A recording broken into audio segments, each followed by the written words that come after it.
Hello YouTube. In this video, I want to talk about Noob gains and the idea surrounding it and the notion of it that most people don't understand in my opinion. This is going to be purely based on my belief and my experience of them, but I've heard so many nonsensical arguments that contradict anything I know about the human body that I want to share with you and put it out there so that we can discuss it. So you know what noob gains are, and if you don't, I made a video about it that went live this morning, so go check it out.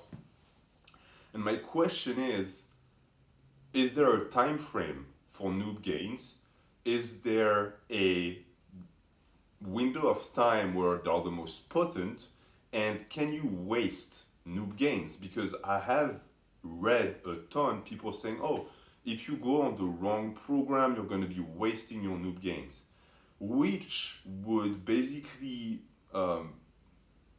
present the idea or point or theory that once you start lifting, that's it. You ignited the bomb and you get a certain period of time and then it's over, it's too late. I think we can all agree that this is complete nonsense. Like, let's say I pick up some grippers. I've never done any exercise before. I do some grippers. Did I start my noob gains? If I just do grippers, am I wasting my noob gains? No, it makes no sense. Which also means what? It means that noob gains are a value or a potential that stays in you that can be unlocked at any time during your life. Now, I would agree that if you wait and you're too old, it would be less potent. I would agree that the younger you start, right after puberty, the better it is for muscle size.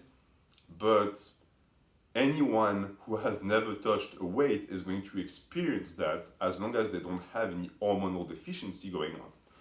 So, and that's most of the message I want to carry out and share, even if you somehow messed up and you picked up the wrong program, right?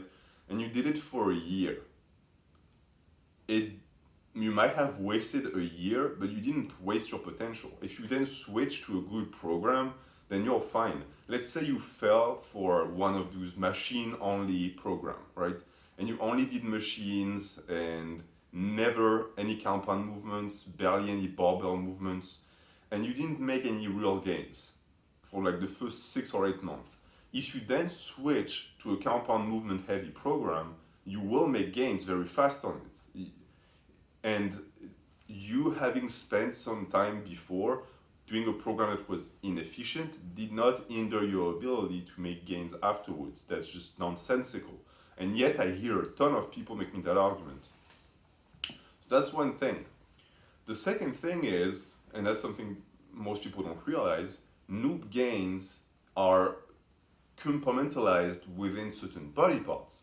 Meaning that if you only work your thighs, so quads and hamstrings, for example, but never touch your calves, when you start working your calves, you're going to experience noob gains. Even if you waited 10 years, let's say you worked out seriously for 10 years, you've never done calves, and then you start working calves, you're going to experience noob gains for your calves. Why? Because in my opinion, noob gains is the ability of a muscle to adapt very quickly to stress it was not put through before. So if it has never experienced that stress before, then it's going to enter that period where it's going to respond very quickly to it, had a lot of size, a lot of muscle fibers, and then eventually it's going to taper down. And this is basically the best news you've ever heard for natural lifters. Why? Because it means that you will never meet your natural limit, pretty much. Why? Because you're always going to have another body part to work. Take me, for example. I barely worked my triceps, my calves, my traps, my forearms ever before. And I have a pretty good body. I'm pretty advanced when it comes to bodybuilding. And yet I'm experiencing noob gains on certain body parts because I never touched them before. And now you might tell me, well, okay, that's going to take you to a certain point, but once you've hit all of your body parts, then you're stuck, right? that's what the natural limit is supposed to be. I will make videos about the natural limit because I don't believe in it, and I'm going to explain why here also a tiny bit. You might not be eating your muscles the right way. That's also another thing. I was doing a ton of behind the head tricep extensions, but my long head never really grew. And then I started implementing other exercises, and now my long head is blowing up to the point where I have massive stretch marks in my armpits where the long head inserts that they don't hurt, thankfully, but they look painful. That's from the growth. I'm growing so fast that I'm basically like a noob who's growing and has stretch marks and doesn't understand what's going on. I know what's going on. It's growth. And I'm very happy about it. And I'm happy also because it applies to all of it for all of us. You might have a body part that's been lagging and you think, oh, I'm just not genetically gifted. No, you might not have found the right way to hit that body part to stimulate its growth. And it also means that we're always going to be learning. There's always something new to try. You're going to try something that might not work for you and will blow someone else's muscle completely out of proportion. That will be amazing for them. So this is also what I want people to understand about noob gains. Noob gains are not only relevant for noobs, they're relevant for everyone. And I will finish here with a theory or an idea that I don't have an answer for and I want to throw out there.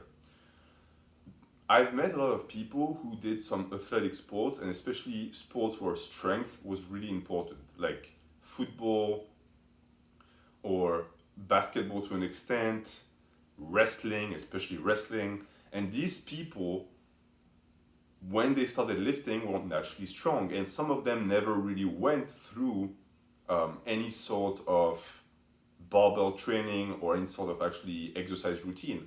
In my country, our football team, we didn't have a gym, so no one was lifting weights. And yet, I remember one time we all went to the gym together, and some of the guys were like already monsters. Like I remember a guy who could already clean, I think it was close to 205.